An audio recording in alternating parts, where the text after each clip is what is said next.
Assalamualaikum dan selamat pagi. Hari ini saya akan membentangkan hasil kajian saya, iaitu penggunaan peta minda dalam komunikasi semasa kelas dalam talian. Peta minda ialah satu teknik visual yang digunakan untuk memetakan dan menyusun idea ataupun maklumat supaya lebih mudah untuk difahami dan diingati. Saya memilih tajuk komunikasi semasa kelas dalam talian sebagai kes kajian. Ianya dapat menilai bagaimana maklumat dihantar, diterima, difahami dan ditafsir oleh pelajar dalam menggunakan platform digital. Baiklah, berikut merupakan gambar rajah penggunaan peta minda untuk menganalisis komunikasi dalam interaksi kelas dalam talian. Peta minda bagi kajian ini dibina mengikut model Shannon-Weavers yang melibatkan beberapa elemen utama, iaitu penghantar, mesej, saluran, penerima, gangguan dan maklum balas. Tajuk utama peta minda ini iaitu komunikasi semasa kelas dalam talian yang telah diletakkan di bahagian tengah gambar rajah. Cabang utama terdiri pada pensyarah, pelajar, mesej, saluran, gangguan dan maklum balas.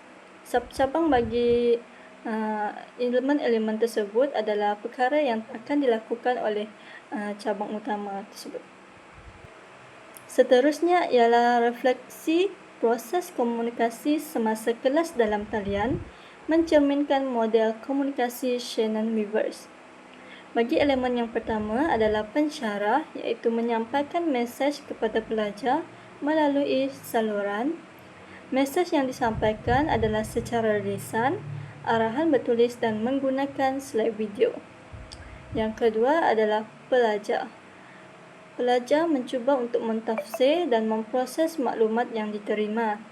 Mereka juga dapat memberi maklum balas ataupun merespon di ruang mesej menggunakan emoji ataupun menggunakan audio untuk memberikan pendapat.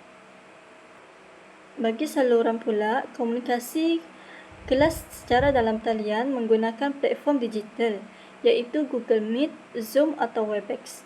Pensyarah berkongsi video atau slide melalui platform ini.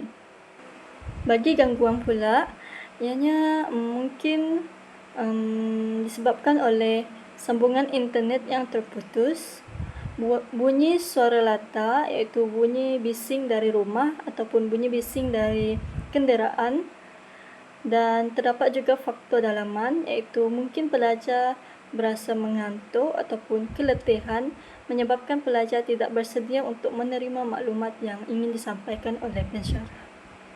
Seterusnya, mengaplikasikan peta minda untuk menganalisis atau menggambarkan proses komunikasi semasa dalam talian. Yang pertama, memvisualisasikan aliran komunikasi yang berlaku dalam kelas dalam talian. Disebabkan komunikasi ini melibatkan komponen penghantar, penerima, mesej, saluran, maklum balas dan gangguan, pengkaji dapat membahagikan idea-idea mengikut cabang yang sesuai seperti idea utama di tengah dan sub-idea dipecahkan kepada beberapa cabang. Hal ini dapat memudahkan lagi pemahaman tentang bagaimana mesej bergerak daripada pensyarah kepada pelajar. Yang kedua ialah memvisualisasikan pembinaan makna yang berlaku dalam proses komunikasi. Dalam kelas dalam talian, pelajar mentafsir maklumat yang diterima berdasarkan konteks atau petunjuk visual yang terhad. Dengan adanya peta minda, pelajar dapat memahami mesej yang disampaikan dengan lebih jelas dan lebih tepat. Akhir sekali ialah membantu dalam memahami dinamik interaksi dan penglibatan pelajar. Interaksi pelajar berlaku dalam banyak cara, iaitu melalui suara ataupun audio, ruangan mesej dan emoji.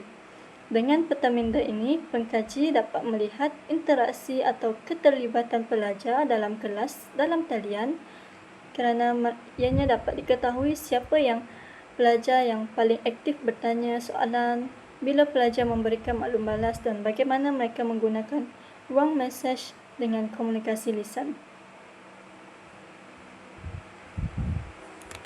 Berikut merupakan pandangan yang diperoleh daripada peta minda mengenai penerimaan, aliran dan makna mesej.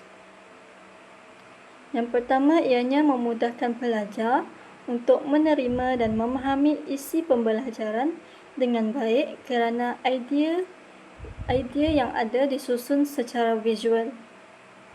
Dengan menyusun idea utama dan sub-idea dalam bentuk cabang, peta minda ini membantu pelajar melihat hubungan antara konsep dengan jelas sekaligus meningkatkan kefahaman terhadap mesej yang diterima. Peta minda ini bukan sahaja untuk menyampaikan mesej, malah memudahkan pelajar untuk memahami maksud di sebalik mesej yang diterima dengan baik. Seterusnya, memperlihatkan bagaimana proses aliran mesej dari satu idea ke idea yang lain. Contohnya, idea disusun dari yang umum kepada yang lebih terperinci.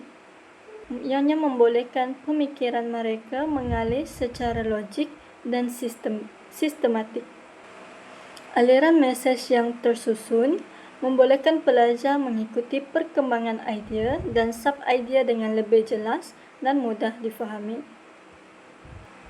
Akhir sekali, dengan melihat keseluruhan peta yang dibuat, ianya memudahkan pelajar memahami konteks mesej yang diterima secara menyeluruh.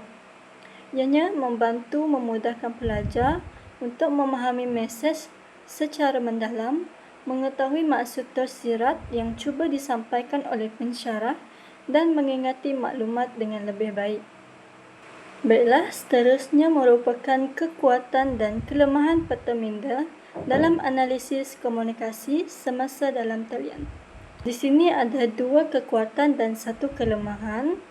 Bagi kekuatan adalah dapat meningkatkan pemahaman pelajar terhadap pembelajaran.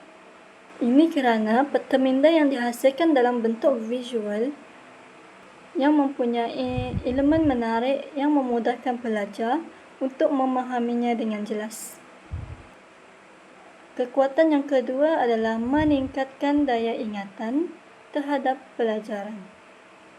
Ianya dapat mengingatkan daya ingatan pelajar kerana idea yang dimasukkan ke dalam peta minda merupakan kata kunci bagi setiap topik pembelajaran. Dengan adanya kata kunci tersebut, pelajar dapat merumuskan idea dan menghubungkan konsep dengan sendiri untuk membuat peta minda. Aktiviti ini dapat merangsang pemprosesan mendalam yang mampu meningkatkan daya ingatan pelajar. Namun, peta minda ini juga mempunyai kelemahan dan keterbatasannya yang tersendiri. Kerana ianya menggunakan kata kunci untuk setiap idea dan mempunyai ruang yang terhad. Hal ini akan menyukarkan pelajar untuk mengisi maklumat yang terperinci atau penerangan yang mendalam terhadap mesej yang disampaikan. Ini menyebabkan maklumat penting boleh tertinggal atau mesej menjadi kabur dan tidak jelas. Akhir sekali, peta minda dapat meningkatkan pemahaman terhadap metodologi sains komunikasi. Pengkaji dapat mengenal pasti aliran mesej dalam komunikasi semasa kelas dalam talian dengan adanya elemen-elemen seperti penghantar, penerima, mesej, saluran dan maklum balas dan gangguan. Dengan adanya semua elemen-elemen ini, saya dapat mengenal pasti proses aliran mesej yang berlaku, iaitu bagaimana mesej dihantar, bagaimana mesej diterima dan ditafsirkan, bagaimana interaksi antara penghantar dan penerima dalam platform digital ini mempengaruhi pemahaman mesej yang disampaikan. Selain itu, pengkaji juga dapat memahami cara menghubungkan elemen tersebut dan bagaimana penerimaan, aliran dan makna mesej itu ditafsir. Sebagai contoh, sekiranya penerima memahaminya dengan baik, maka penerima dapat menjelaskan makna tersirat yang disampaikan dan mentafsirkan mesej tersebut berdasarkan pengetahuan yang sedia ada. Kesimpulannya, peta minda ini sangat penting dalam proses pembelajaran kerana ianya sangat memudahkan pelajar untuk membuat nota, memahaminya dan mengingati isi pelajaran dengan lebih baik. Isi pelajaran yang ditulis dalam peta minda adalah sangat tersusun dan teratur, menyebabkan pelajar jelas dengan maklumat yang disampaikan. Baiklah, itu saja daripada saya. Sekian, terima kasih.